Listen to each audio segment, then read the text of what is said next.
Hey everybody, we're back. We're in Exploring World History lesson number 20. And ultimately it's the story of Joseph, okay? It's one of the most dramatic narratives in all of the Bible. It's an amazing story. It has lots of plot twists, family drama, and then at the very end some, very satisfying conclusions. So one of the things that we find, you know, in this Bible story is, people think of it as a story. However, there's a lot of historical accuracy to it. There's evidence has been found through, the Egyptian officials that have been mentioned have been found in the documents and inscriptions that the archaeologists have found in different parts of Egypt. The Egyptian people and the names of the people that are mentioned in this story of the Bible are also real Egyptian names and found in artifacts, the historical artifacts of ancient Egypt. So it makes it even more interesting knowing that it is true and it does prove the Bible to be true. So what is the story? Okay, we're going to kind of go through the story and some of the aspects of it and hopefully learn some lessons from it. But it starts with parent drama. Okay. And not the parent drama that we might typically think of as parent drama. So it starts with Jacob, the dad of Joseph, okay?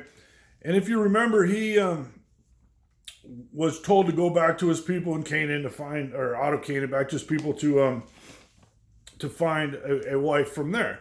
And he went back to his family and he sees Rachel and he loves Rachel and he wants to marry Rachel. So he works for 7 years to get Rachel as his bride, and at that point he's tricked into marrying the older sister Leah. So then he has to work 7 more years to be able to marry Rachel. So, but Rachel is Jacob's true love, his one and only love, and he wants to marry her, and did marry her, and she was always his one true love. So at this point he has 2 wives, Leah and Rachel. And Leah is, the older sister, and she's not really loved by Jacob. She's kind of almost despised by Jacob and Rachel both for, the deception that occurred. But Jacob has children, starts to have children by Leah, and Rachel can't have children. So there's a struggle there, and that causes Rachel to not like Leah even more. So, and at some point he has some children with Jacob has some children with 2 other slave women. And so there's multiple children being born and that's going on. And then eventually Joseph is born. When Joseph is born, he's the baby. Jacob is 91 years old and he's Rachel's very first son. The first son she's ever able to have. And she loves him dearly. And because Jacob loves Rachel more so than any of the other women, he winds up loving Joseph more than his other children as well. And so because of this love, it causes some sibling drama too, okay? Not only is he the baby, and if you're the baby of the family, I'm not, but my brother is.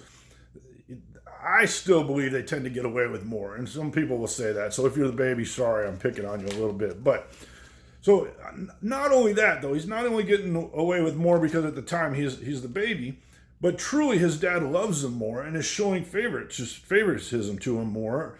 And one of the things he does that shows him this favoritism is he gives him this coat of many colors, bright, beautiful coat that Joseph gets to wear rather, and he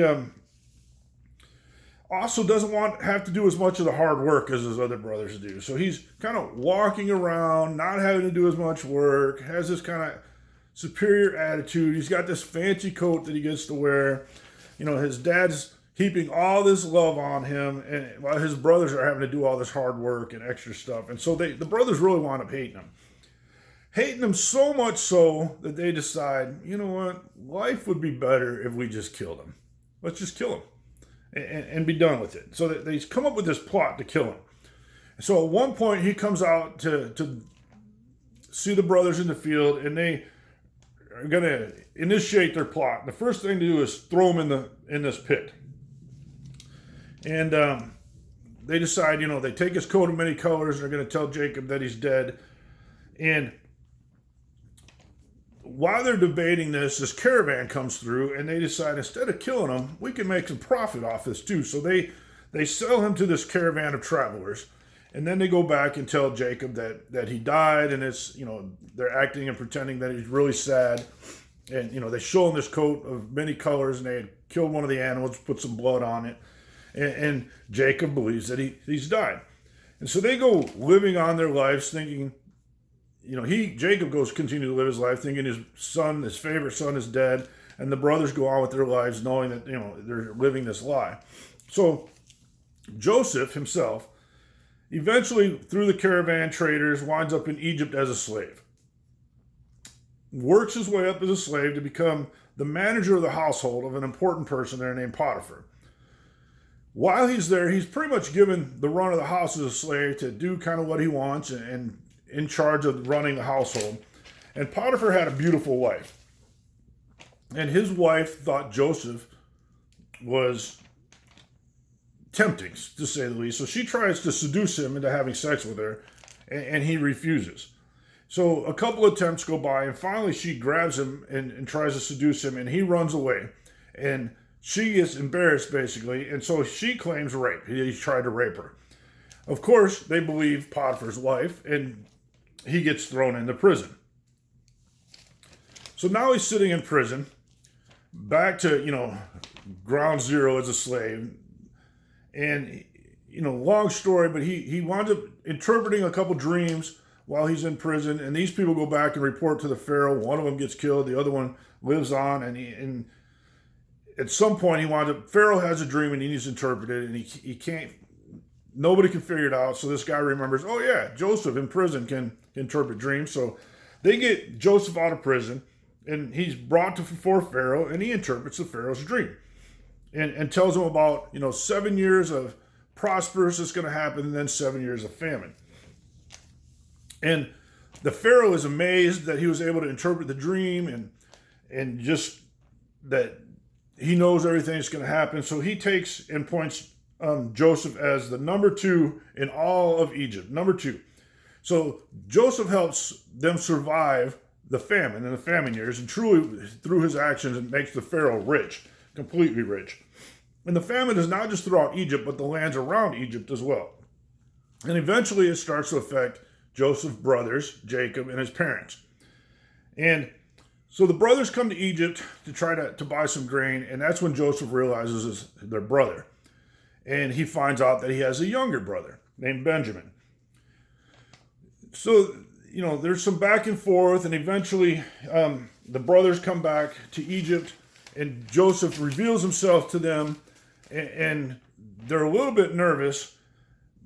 But Joseph says, this is what, was for the best. I was put here by God for what's best. So Jacob and his whole entire family moved to Egypt. And Joseph talks to the Pharaoh, and he says, they're your family. You can do whatever you want. So they get here, given some land in Goshen in Egypt. And they live there, and they survive the famine, and they're prosperous, and everything's going great.